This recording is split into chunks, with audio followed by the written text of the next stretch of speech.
Hello fam, माही मैं representing conjuring 3। ये movie हाल ही में रिलीज़ की गई है और ये एक हॉरर फिल्म है। तो आइए शुरू करते हैं बिना किसी देरी के ये कहानी। तो मूवी की शुरुआत जुलाई 18, 1981 से होती है, जहां हम ग्लैडजिल फैमिली को देखते हैं जिनके साथ में वॉरेंस थे और वहां कुछ प्रेयर्स चल रही थी क्योंकि इनका छोटा बेटा डेमोनिक साइन शो कर रहा था। वॉरेंस वहां उसके एक्सॉर्सिज्म को डॉक्यूमेंट करने गए थे क्योंकि वहां फादर गॉर्डन एक्सॉर्सिज्म करने वाले थे। जब इनका बेटा डेविड अपने रूम में सो रहा होता है तो दरवाजे पे उसके कोई जोर जोर से नॉक करने लगता है, जिससे डरकर डेविड बाथ टब में जाकर छुप जाता है। फिर उसे बाथ टब के ऊपर किसी के हाथ दिखाई देते हैं और अचानक ही टैप से काफी सारा खून निकलने लगता है और वो जोर से चिल्लाने लगता है। उसके चिल्लाने की आवाज सुनकर सब लोग उसके रूम में आ जाते हैं और देखते हैं कि डेविड अब पसेस हो चुका था और तभी वो अपने डैड पर कांच से हमला कर देता है, जिसके बाद एड उसे नीचे लेके जाता है और फादर गॉर्डन को वहीं पर एक्सॉर्सिज्म परफॉर्म करने के लिए कहता है। वो सभी लोग डेविड को टेबल पर लेटाते हैं, उसका हाथ पैर पकड़ते हैं और फादर गॉड एक्सॉर्सिज्म शुरू करते हैं। इसके दौरान जब लॉरेन ने डेविड का हाथ पकड़ा हुआ होता है तो हम देखते हैं कि उसे अजीब से डरावने विजन आने लगते हैं और काफ़ी तेज़ हवाएं चलने लगती है, लाइट्स फ्लिकर करने लगती हैं, जिससे कुछ सामान उड़ के फादर के सर पे लगता है और वो वहाँ पे गिर जाते हैं और डेविड की हालत अब बहुत ख़राब होने लगती है। वो बहुत ही डरावने तरह से खुद को मरोड़ने लगता है। इसी बीच डेविड उनसे छूट जाता है और एड के चेस्ट पे जोरदार पंच मारता है और कहता है कि मैं तुम्हारे दिल की धड़कन रोकने वाला हूँ। उसे ऐसा करता देख इनके छोटी बेटी का बॉयफ्रेंड आर ने उस डेमन को डेविड की जगह खुद को ले जाने को बोलता है। इसे सुनकर हम देखते हैं कि डेविड से वो डीमन आर्ने में घुस जाता है। अब इस इंसिडेंट के बाद सबकी लाइफ नॉर्मल हो जाती है, पर एड को मेजर हार्ट अटैक आया होता है, जिससे कि वो हॉस्पिटल में एडमिट था। एक दिन जब आर्नी डेविड के घर पे होता है तो वो एक बॉक्स को खुद से नीचे गिरते हुए देखता है और बाद में देखता है कि उसमें एक चूहा था जो दीवार के होल में घुस जाता है। आर्नी जब उस होल में देख के पीछे मुड़ता है तभी एक औरत अचानक से आके उसका मुंह पकड़ लेती है और अचानक ही वहां से गायब हो जाती है, जिससे आर्नी बहुत ज्यादा डर जाता है। और इसके बाद अब अगले दिन हम आर्नी को काम पे जाता हुआ देखते हैं तो उसे कुछ अजीब सा फील हो रहा था और वहां पे एक खिड़की में उसे वही औरत की झलक दिखाई देती है। फिर उसके बाद वो घर आ जाता है जहाँ लैंडलॉर्ड लाउड म्यूजिक प्ले कर रहा होता है और उसे ड्रिंक करने के लिए ऑफर करता है। इधर एड को भी होश आ जाता है और लॉरेन को वो बताता है कि डीमन ने अब आर्नी को पजेस कर लिया है। वो तुरंत आर्नी को कॉल करती है पर लाउड म्यूजिक की वजह से वो सुन नहीं पाता। फिर वो पुलिस को कॉल कर देती है और कहती है कि आर्नी के घर में एक इंसिडेंट होने वाला है। इधर आर्नी की गर्लफ्रेंड लैंडलॉर्ड के साथ डांस कर रही होती है और तभी आर्नी को लैंडलॉर्ड में डीमन का फेस दिखाई देता है और वो अपनी गर्लफ्रेंड को लेके वहां से भागने लगता है, पर तभी वो सीढ़ी से गिर जाता है और अचानक से उसे चारों तरफ अंधेरा दिखाई देता है और सामने से एक डीमन आता हुआ दिखता है। वो उस डीमन से बचने के लिए आर्नी उस पर चाकू चलाने लगता है, जिसके बाद हम आर्नी को पजेस हालत में रोड पर देखते हैं। रास्ते में पुलिस वाला उसे रोकता है और आर्नी का पोजीशन खत्म हो जाता है और वो पुलिस वाले उसे कहता है कि मुझे लगता है मैंने किसी को हर्ट किया है, जिसके बाद पता चलता है कि आर्नी ने लैंडलॉर्ड का खून कर दिया है, वो भी 22 बार चाकू से स्टैब करके। जिसके बाद एड और लॉरेन पुलिस स्टेशन में बैठकर आर्नी से बाइबल पढ़वाते हैं, जिससे वो आसानी से पढ़ लेता है और इन्हें लगता है कि वो पोजेस नहीं है। फिर आर्नी को कोर्ट में लेके जाया जाता है तो आर्नी की लॉयर जज को बताती है कि ये खून आर्नी ने पोजेशन की हालत में किया था और ऐसा बोलने के लिए एड और लॉरेन ने उसे कन्विंस किया था। लॉरेन से कहती है कि अगर हम ये सब साबित नहीं कर पाते हैं तो आर्नी को कोई भी नहीं बचा सकता। अब इस केस को समझने के लिए एड और लॉरेन डेविड के एक्सॉर्सिज्म वाले टेप को सुनते हैं, जिससे इन्हें पता चलता है कि ये सब डेविड के साथ कब शुरू हुआ। दरअसल ग्लैडजिल फैमिली उस घर में 5 महीने पहले शिफ्ट हुई थी और पहले ही दिन जब डेविड अपने रूम में एक वाटर बेड पे जाके खेल रहा होता है तो हम उस बेड में एक डीमन का फेस देखते हैं और जैसे ही वो उतरता है डीमन अंदर से अपना हाथ निकाल के उसे खींचने लगती है, जिससे डेविड काफी डर जाता है। जिसके बाद सीन प्रेजेंट में आता है और हम देखते हैं कि ये पूरा इंसिडेंट लॉरेन अपनी शक्तियों के कारण फील कर पा रही थी। फिर वो बेड के नीचे की जगह देखते हैं जो पूरी तरह से काली हो गई थी। अब लॉरेन इसका तहकीकात करने के लिए बेसमेंट में जाती है जहां उसे हड्डियों से बनी कुछ चीजें दिखाई देती है। लॉरेन उसकी पिक्चर्स क्लिक कर लेती है, जिसके बाद हमें पता चलता है कि ये एक विच टॉटम है जिसके जरिए डेविड को कर्स किया गया था। अब ये पिक्चर्स सभी लोकल पुलिस स्टेशन में भेज दी जाती है ताकि अगर किसी को भी इस बारे में कुछ पता हो तो वो इन्हें बता सके। इन पिक्चर्स को देखकर फादर गॉर्डन उन्हें फादर कैशनर के पास जाने को कहते हैं, जो एक रिटायर प्रिस्ट है और वो उन्हें इन चीज़ों के बारे में बता सकते हैं। जिसके बाद ये दोनों कैशनर से मिलने के लिए जाते हैं और वो इन्हें बताते हैं कि ये एक सैटेनिक कल्ट के लोगों का काम है और वो ये सब चीज़ें बस दुनिया में बुराई फैलाने के लिए कर रहे हैं। इसके बाद इन दोनों को उनके बेसमेंट में काफ़ी सारे बुक्स और ऐसी अजीब सी चीज़ें दिखाई देती हैं और पूछने पे फादर बताते हैं कि ये कल्ट के रिसर्च के दौरान उन्होंने कलेक्ट करा था।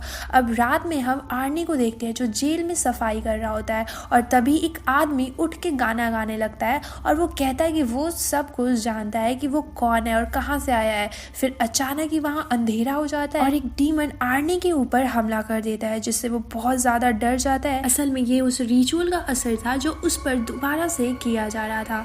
फिर एड और लॉरेन को उनके असिस्टेंट का कॉल आता है और वो उन्हें बताता है कि एक डिटेक्टिव ने इस विश टोटम को देखा है और ये लोग उससे मिलने के लिए जाते हैं। डिटेक्टिव बताता है कि एक जेसिका और केटी नाम के बेस्ट फ्रेंड थे और जेसिका ने जंगल में जाके केटी को 22 बार चाकू से ऐसे ही मारा था, जिसके बाद जेसिका का आज तक कुछ पता नहीं चला और उसके घर में भी वैसा ही टोटम मिला था। इसके बाद ये लोग सब मिलकर जंगल में जाते हैं और जहाँ लॉरेन सभी चीज़ों को फील कर पाती है जो भी उस रात को जंगल में हुआ था।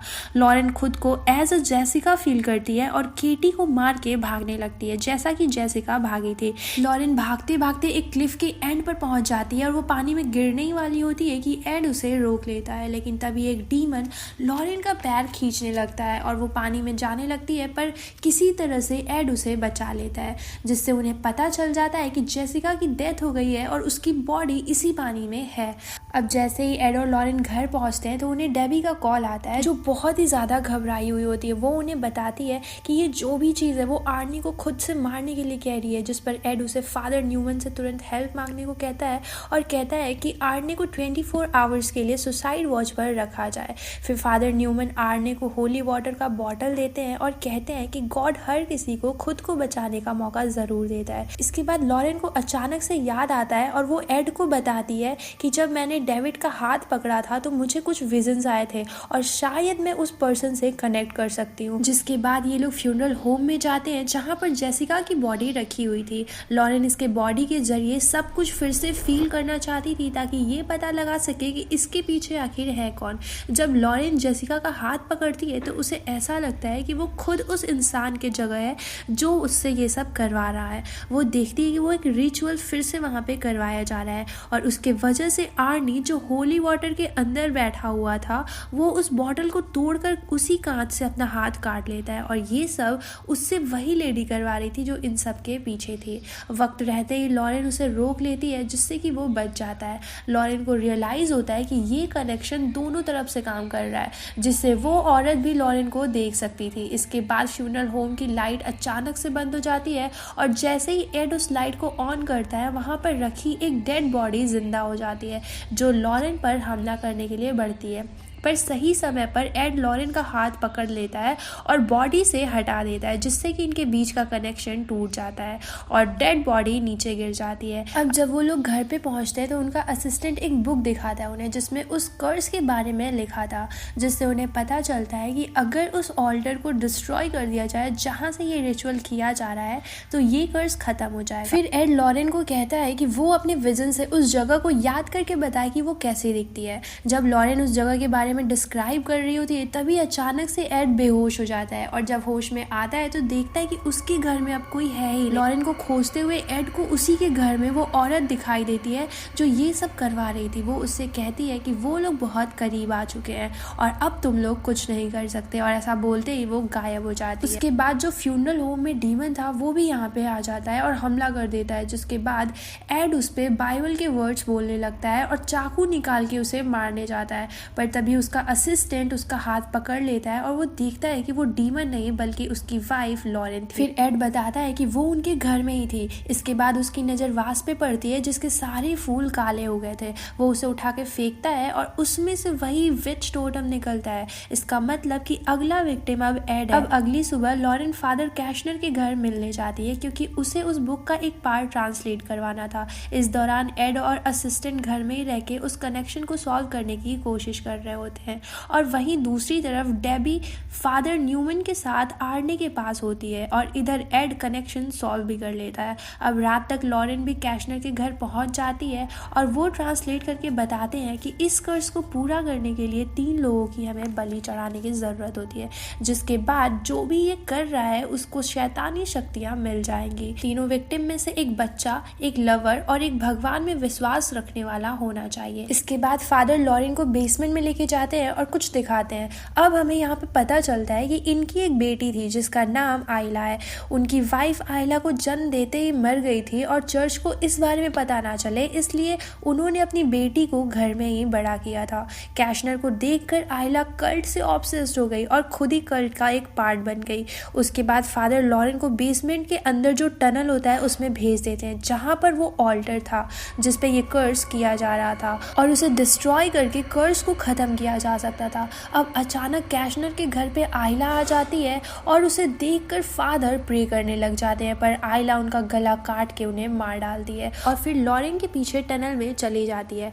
वहाँ पे लॉरेन ऑल्टर को गिराने की कोशिश कर रही होती है, पर वो ऐसा कर ही नहीं पाती और तभी वहाँ पे आइला आ जाती है और उसके ऊपर हमला कर देती है, पर लॉरेन उसे पत्थर से मार के भागने लगती है और इसी दौरान एड भी टनल के अंदर पहुँच जाता है, पर आइला उसकी आंखों में कुछ फूंक देती है जिससे वो पजेस हो जाता है। अब आइला ऑल्टर से जाके फिर से रिचुअल शुरू कर देती है जिससे आर्नी पजेस होने लगता है और आर्नी इतनी जोर से चिल्लाता है कि सारे शीशे टूट जाते हैं। और वहीं हम एड को देखते हैं जो पजेस हालत में लॉरेन पे हमला करने लगता है और इधर आर्नी खुद को छुड़ा के हवा में लेविटेट करने लगता है और कांच से खुद को मारने वाला होता है कि डेबी उसे रोक लेती है और कहती है कि मैं तुमसे बहुत प्यार करती हूँ। और इधर लॉरेन भी एड को अपना प्यार याद दिलाने लगती है जिससे उसे अपनी पहली मुलाकात याद आ जाती है और वो पोजेशन के हालत से निकलते ही तुरंत ऑल्टर को तोड़ देता है जिससे आर्नी का कर्ज खत्म हो जाता है और वो ठीक हो जाता है। तभी एड और लॉरेन के सामने आइला आती है और अचानक से उसकी सारी शरीर की हड्डियां टूटने लगती है क्योंकि इन्होंने ऑल्टर तोड़ दिया था और जिससे कर्ज खत्म हो चुका था। और जैसा कि डीमन से आइला ने सोल देने का वादा किया था